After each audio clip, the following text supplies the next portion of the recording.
guys, it's Dasha. Welcome back to my channel, and welcome to today's video where I'm going to be talking about all the books I read in the month of August. So if you saw my September TBR, if you haven't, go watch it, but you will know that I failed my August TBR. It was a disaster, long story short, but I still did get some reading done. I got in a little bit of like a life and reading slump, so I didn't quite read what I planned on reading, and I had a lot of misses, more so than I got hits this month, but I do still have like a lot of different things to talk about. Of course, as always, a little bit of everything: fantasy, horror, nonfiction, everything under the sun. So as usual, we're gonna go in the order of my least favorite to my favorite, starting with DNFs. I had two this month. 2 DNFs. That is not normal for me. I tend to finish books. I only DNF when I really feel like it's not worth continuing, and this month I had friggin' 2 of them. So the first one was A Reaper at the Gates by Sabaa Tahir. This is the 3rd book in the Ember Quartet, and this is a young adult fantasy, kind of ancient Roman inspired. You're following 2 different characters and all their kind of political stuff. This was again a buddy read with Nat from Nerdy Nat Reads. I will link her video talking about it down below because we both DNF'd it actually, if it's up by the time I'm putting this up. If not, just go check out her channel anyways, she's amazing. But we both decided that this was not even worth continuing. The thing is, the first 2 books were decent. They weren't anything special, but we were interested enough to keep reading because there was all these interesting magical subplots happening, as well as interesting political things.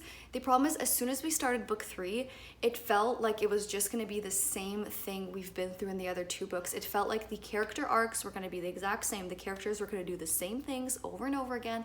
I felt like the story was not going to really change that much anyways, and we just felt it wasn't really worth continuing. It didn't feel interesting. It felt like just repetitive, and I don't think it's worth reading it and then giving it a low score just to finish the series off. I think what we did read was good. It wasn't worth continuing though. And then the other DNF I had was Hotel Scarface by Robin Farzad. Now this one is a little bit different. I enjoyed what I'd read of this. It just got super friggin', not even repetitive, but just, it felt like I wasn't getting anything new out of this. So this is a nonfiction account of the Mutiny, which was this famous hotel in Miami where all the cocaine kingpins partied and did drugs, made business deals, all this stuff. And it sounds interesting enough, and truly it was. The problem is, like, there's only so much you can read about these people sniffing coke and living opulently and spending more money than they know what to do with. It just wasn't worth it for me to keep reading. I understand that this was a time of excess and violence in Miami. I understand that there was all these political and global things happening that made the morality of it make sense for a lot of Cuban and Venezuelan immigrants, which was a big focus of the book. I just feel like the focus really shifted to trying to shock you at every single page about how much money these people had and what they did with it and how violent they were and look how fucking dangerous they were. I got about 100 pages in and there was 300 some pages to this book, and I felt like it was just gonna be the same thing over and over and over, truly. I do, however, recommend this book still.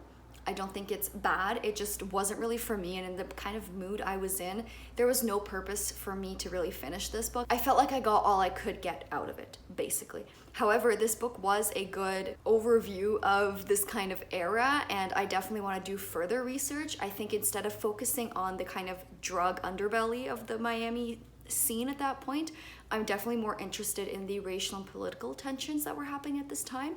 And this was hinted in the book, and it was kind of giving a background to the social state of things in Miami at the time, but it just didn't go in depth enough, and I found a book that actually does touch more on that, so I'm definitely going to read that instead of this. But again, I would actually still recommend this book. I don't think it was bad. It didn't work for me. So that was it for the DNFs. Now we're gonna start with the actual lowest rated books. So I have 2 that I read this month, 2 novellas that were part of a secret vlog project, so I can't even tell you what they were, but they were a 1 and 2 star read.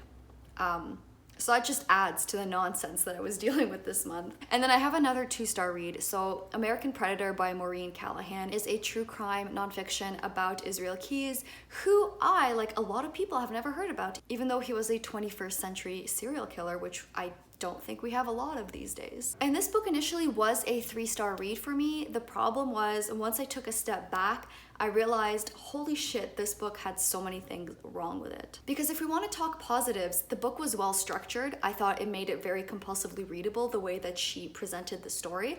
And I thought that overall it was a really good introduction to the case. It was detailed and it was seemingly very well researched. And I also want to preface this by saying I don't consume a ton of true crime content, but when I do, I like people like Bailey Sarian and the last podcast on the left. Especially the last podcast on the left, it is full of crude humor and guy jokes and it's very inappropriate. However, I never feel any sense of disrespect coming from the men that do the podcast. Their jokes and their jabs are usually directed towards the piece of shit that they're covering, whether it's serial killers or cult leaders. It's never directed towards victims or anything. And that is usually okay with me. And I don't even really get that sensitive when it comes to, some people say if you cover and you monetize any kind of content about true crime, it's inherently exploitative and disrespectful.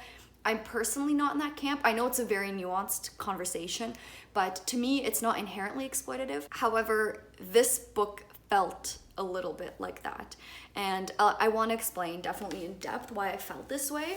And I also want to preface this by saying, if you want to read this, I absolutely would still recommend it as a primer for this case. But just here are the issues that I kind of had with it.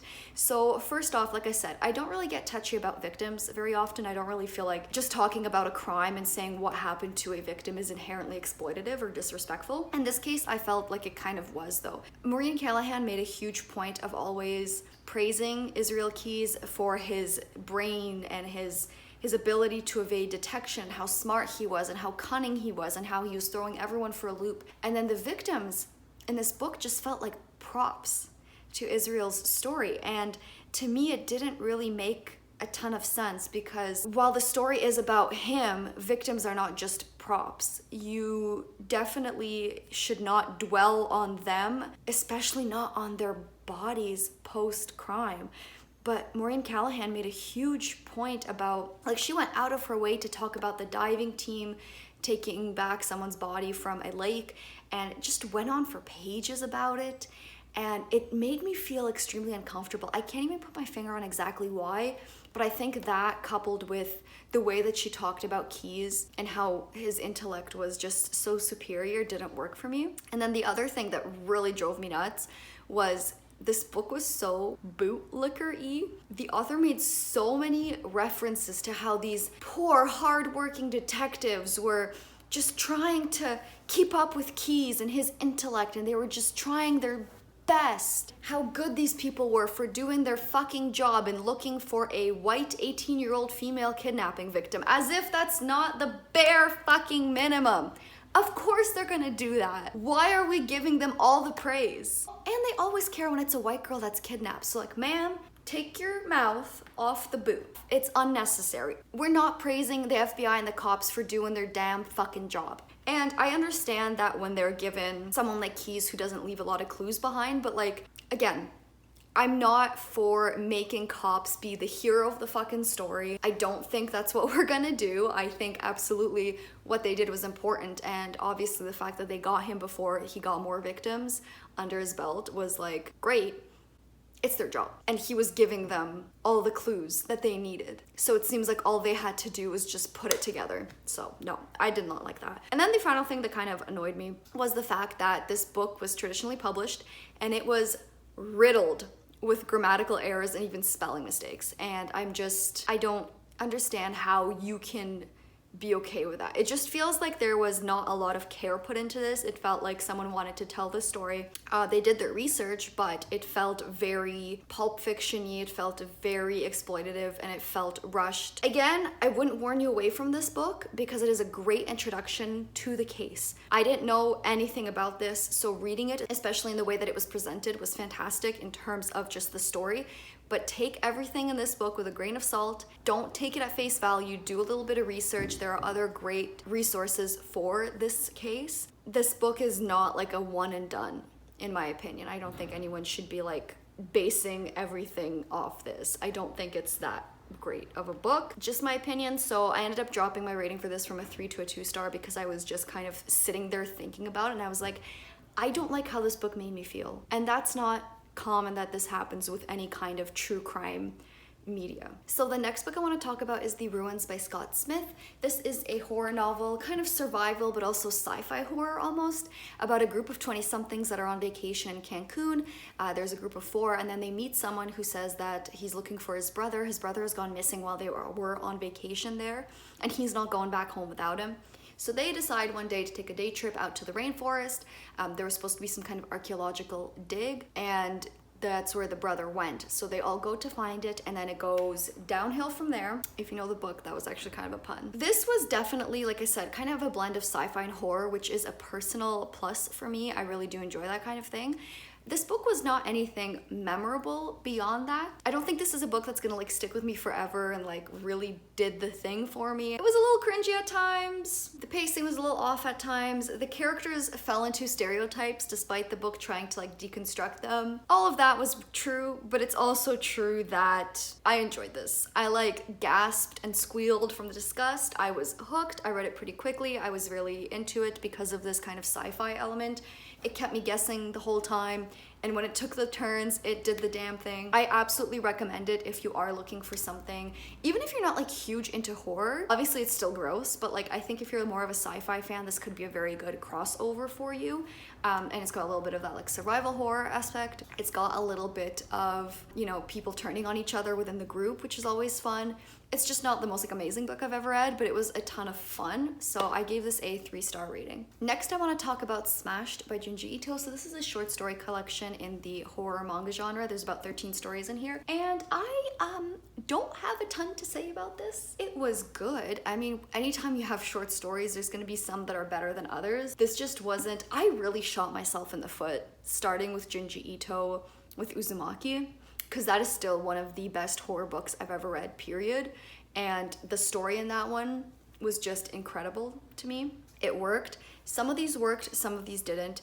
I would say, I would very strongly recommend, if you have never read Junji Ito, to start with something like this. You really see his work with themes in here, mixed with his horrific like art elements. This book especially was so much stronger on thematic content, things like guilt and toxic relationships. It was really, really interesting to see that through his eyes, and I think that makes it more accessible for people who haven't read him before. Also, Uzumaki was just so good. Everything else has not been quite to that level yet, but this is definitely a good starting point. It wasn't my favorite from him, but it was definitely better than Gyo. And I did like a lot of the stories in here. Some of them felt like filler, but some of them were definitely really good, and I enjoyed it. And some of the images I can't get out of my mind. He truly is the master of just terrifying things. I gave this one a 3.5. I felt like that was fair considering that I overall did somewhat enjoy most of the stories. There were just some that were meh, and they weren't like all amazing. There was a couple of good ones. Most of them were decent, and then like a few mediocre. So 3.5 is what I settled on for this. So the next book is My Best Friend's Exorcism by Grady Hendrix. This is like a summer horror novel about 2 best friends. They go out with some girlfriends and they have like an acid trip, and one of them has a very bad trip and starts behaving oddly, and her friend thinks that she is possessed. This was just honestly a bucket of fun. I had a blast reading this. I think this is the perfect horror book for the summer. I'm not like a fan of doing those spooky things in the summer, but this was it. Actually, The Ruins too, you know what? Because it's set in like Mexico. It's got that like gross heat feeling, so I think that one's good for the summer, but this one as well, because this was just fun. It's very light on the horror, and it's more about like the 80s references and the vibes. It's about the female friendship in here, which honestly, impeccably written. Impeccably written. I almost feel as though this book would be better suited to be marketed to a young adult audience because of the very raw description of the high school experience and the friendships in high school that females have to deal with. It really, really honed in on those like teenage anxieties so well and transformed them through the horror lens, which I think was really well done. Did I find it super horror other than that? No. Did I love the kind of exorcism elements and the possession elements?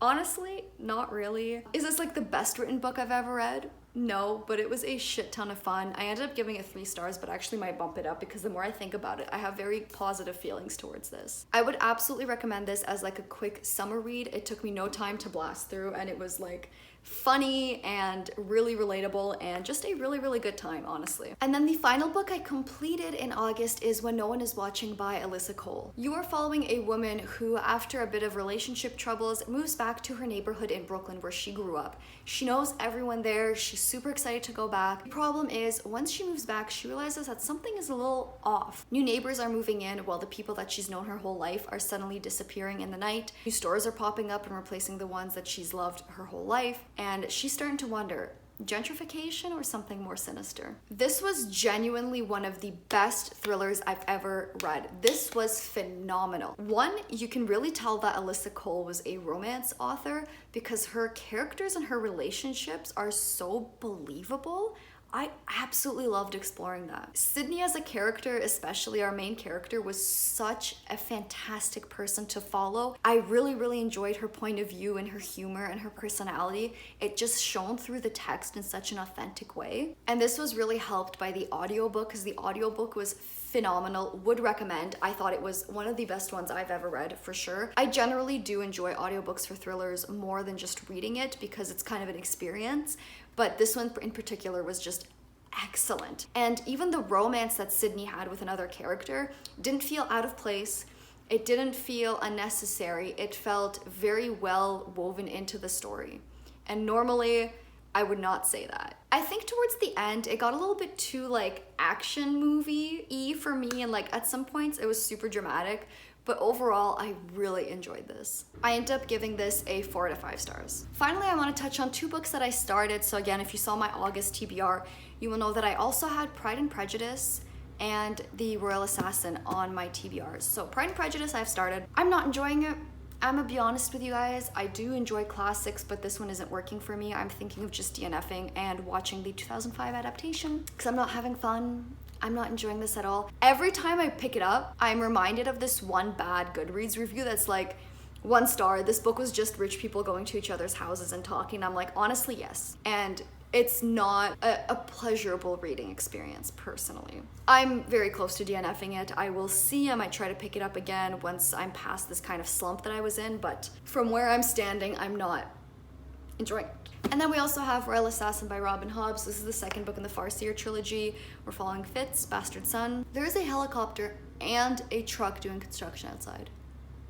Feels excessive to me, I don't know. Yeah, I've talked at length about this series because I enjoyed the 1st book enough, but this one especially, you can see there's like tabs galore in it. I'm loving this so much. I'm absolutely loving this. This book has now solidified Robin Hobb as like a favorite author for me because I'm genuinely so enthralled by everything she does. It is a very quiet fantasy. You're following more characters and politics than you're ever really seeing action, but the action scenes just hit you and the characters just make you feel so many things. And there's these beautiful moments in here that are just like, how much wisdom and experience does Robin Hobb have to write people like this? It's astounding. This book just has my heart breaking at every turn and I just want more. It's not one of those books you can really dip in and out of. You have to sit down, have a couple of hours to just read through it. And every time it like hurts to close it because I'm like, I want more, but I still have to process what I just read. I'm obsessed. I can't get enough. I can't wait to keep reading Robin Hobb. She's gonna be a fixture on this channel, absolutely. You're gonna see more of her because I can't get enough of this. Anyways, that was all that I read in the month of August. Let me know if you've read any of these. Let me know if I should continue Pride and Prejudice, because I'm conflicted on that one. If you have not seen it, once again, go check out my September TBR because there's a lot of interesting things happening in September, so you can stay tuned for that. Other than that, I do have a few more videos and playlists linked down below if you want to see some more of my content. My social media is also down there. You guys can always come talk to me there. Thank you so much for watching, and I'll see you next time. Bye!